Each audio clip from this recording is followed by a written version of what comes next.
E hoje o colunista do dia é investigador e especialista em ciência política. Mafalda Pratas assina uma crónica com o título "A acomodação funciona?" Ninguém sabe. É o ponto de partida, e o ponto de partida para este texto, a declaração de Luís Montenegro, na quarta-feira, às 20h, em horário nobre, nas televisões.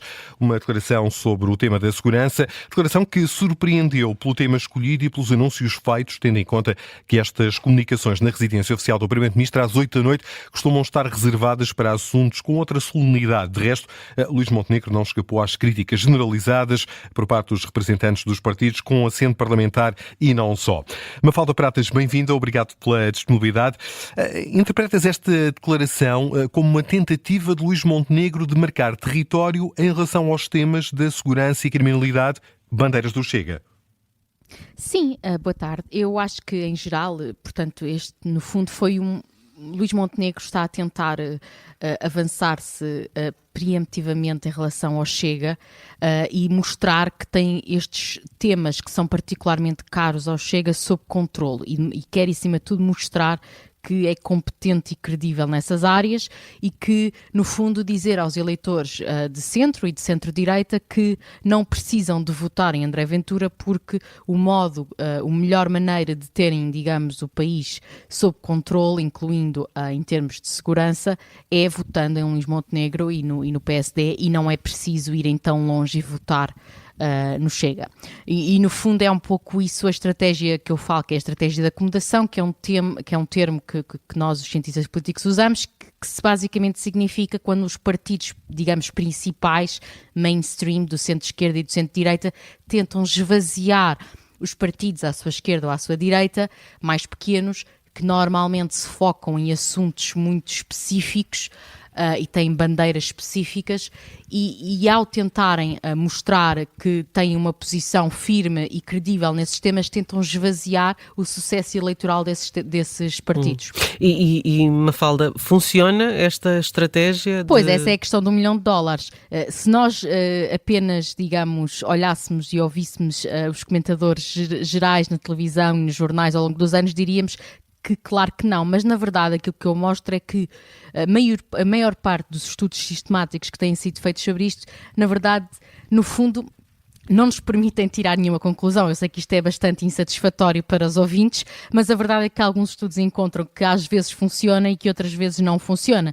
Há casos, por exemplo, o caso dinamarquês recente, em que, neste caso até foi um partido de centro-esquerda social-democrata que, ao adotar uma posição, neste caso mais restritiva em relação à imigração, conseguiu, digamos, formar governo, aumentar a sua votação eleitoral e formar governo. E depois, claro que também acontece muitas vezes, os partidos de centro-direita, por exemplo, basta-nos lembrar como Sarkozy, conseguiu ser eleito. Claro que agora, anos mais tarde, nós podemos achar que a Frente Nacional, ou neste caso a Rassembleia Nacional, está a ter muito sucesso, mas quer dizer, na altura, nos 10 anos em que ele tentou isso funcionou, não é? E portanto, é perfeitamente possível que uma estratégia funcione durante 10 ou 15 anos e depois não funcione a seguir. E aquilo que eu também tento passar um bocadinho é a ideia de que não há, digamos, uma estratégia geral abstrata que nos permita dizer isto funciona sempre ou isto nunca funciona, porque está muito dependente dos contextos concretos dos países, dos problemas que o eleitorado considera realmente importantes e da própria opinião pública. É normal que a opinião pública, em certos momentos, se torne mais restritiva em relação à imigração e, noutras alturas, mais liberalizante. Portanto, essas oscilações em si mesmo são oscilações substantivas que não podem ser ignoradas pelos partidos, e os partidos muitas vezes tentam, no fundo, ajustar-se à opinião pública, e isso também faz parte do que é a democracia, não é? É responderem ao movimento da opinião pública. A minha próxima pergunta entronca precisamente nisto, para te perguntar se a abordagem destes temas, a segurança, a imigração, pelos partidos ditos tradicionais, resulta de uma estratégia deliberada para travar a perda de uma faixa de eleitores, ou muito mais pela pressão desses mesmos eleitores para que os partidos deem resposta a um conjunto de problemas sentidos e porventura ignorados por estes partidos que designas por mainstream. Ou seja, não estão todos os partidos condenados a olhar para estes temas de forma diferente? Não, claro que não, porque a verdade é que os partidos de centro-esquerda e de centro-direita, eles podem ter, os líderes podem ter discursos num determinado momento, mas a verdade é que tiveram, ao longo das décadas e nos vários países, uma latitude enorme em muitos temas, incluindo na imigração e na segurança, e mesmo o caso português, quer dizer, basta ver que, por exemplo, num artigo do Financial Times que saiu esta semana, Portugal aparecia como o país que entre 2019 e 2023 da OCDE teve mais aumento anual de flow, de estoque de imigrantes novos. E, portanto, simplesmente a política do governo anterior foi muito mais pró-imigração do que outros governos socialistas anteriores. E, portanto, não há, digamos, os partidos não... apesar de, obviamente, haver geralmente um centro-direita, um centro-esquerda, etc., a verdade é que dentro desse espaço há muita latitude em muitos destes temas e que não estão de todo condenados.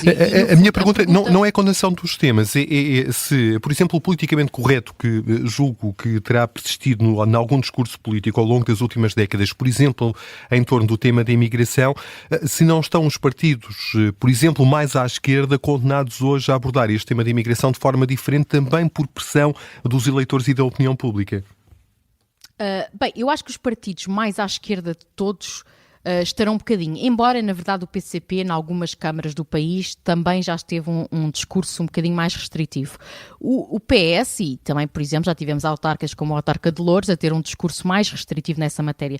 Eu acho que assim, dentro do espaço de latitude que os partidos podem, digamos, de forma credível movimentar-se, não é? Não podemos ter um partido de extrema-esquerda do nada a ter uma posição e uma linguagem de extrema-direita, mas dentro do espaço é natural que haja, digamos, movimento dos partidos e do posicionamento dos partidos, porque lá estão a responder à opinião pública. E eu acho que, no fundo, tu fizeste uma pergunta de uma coisa ou outra, essas são a mesma coisa, ou seja, os mesmos eleitores que poderiam estar tentados a votar no Chega são os mesmos eleitores que, se calhar, se um partido de governo tomar algumas propostas, vão, digamos, votar e recompensar esse partido. E, portanto, há um bocadinho a tendência na comunicação social para pensar no eleitor de cada partido como um eleitor tipo muito envolvido na política, muito informado e muito, digamos, quase fanático do partido. Mas a verdade é que essas são pequenas bases dos partidos. A maior parte do eleitorado, e especialmente se olharmos para o eleitorado dos grandes partidos, há muito eleitorado que não é, digamos, um eleitorado, não é militante dos partidos, não é um eleitorado que vota sempre no mesmo, é um eleitorado que tem espaço para, dependendo dos temas que considera mais e menos importantes e da credibilidade de cada um dos partidos, tem espaço para movimentar-se de partido para partido. Deixa-me voltar então aqui ao início. Não dá para saber se vai correr bem a Luís Montenegro. A atitude de Luís Montenegro funciona ou se não funciona. Pois não dá para saber. Eu peço imensa desculpa, mas de facto não dá.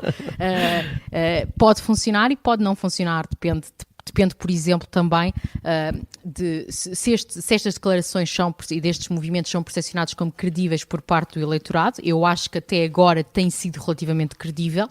E, claro, também depende, por exemplo, de que assuntos é que vão ser os assuntos percepcionados pelo eleitorado como mais importantes e mais salientes no momento da eleição. Porque, por exemplo, se no momento da eleição a economia for o assunto principal, as pessoas provavelmente já vai haver muito menos eleitorado a movimentar-se em relação à imigração. Só estou a dar um exemplo e, portanto, estas coisas são muito difíceis de prever a esta distância, se vai correr bem ou mal, mas para já, nas sondagens, não parece que o Chega tenha pelo menos crescido, e parece até haver uma ligeira redução, mas em geral eu diria que é um bocadinho cedo para sabermos se Luís Montenegro vai ser bem sucedido ou não. E quais são os partidos que se sentem mais tentados a adotar esta estratégia? Os partidos de centro-direita, os partidos de centro-esquerda, transversalmente aos dois?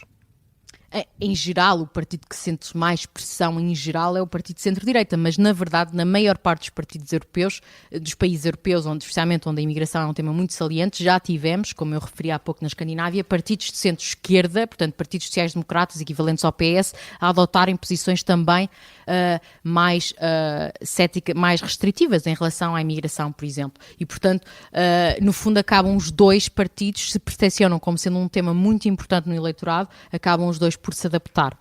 E isto funciona não apenas, é aquilo que eu também refiro no artigo, é que isto não é nada de especial em relação à imigração e à extrema-direita, ou à direita mais à direita.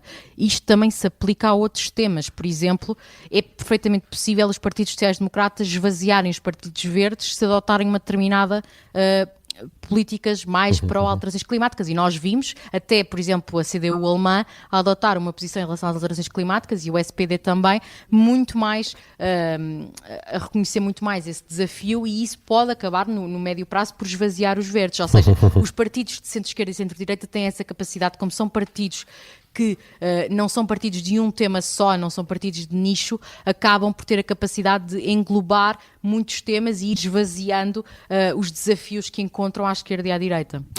Mafalda Pratas é autora desta crónica com o título A Acomodação Funciona? Ninguém Sabe, que pode ler em observador.pt. Mafalda Pratas, que foi hoje a colunista do dia. Obrigado, Mafalda, e até breve. Obrigada.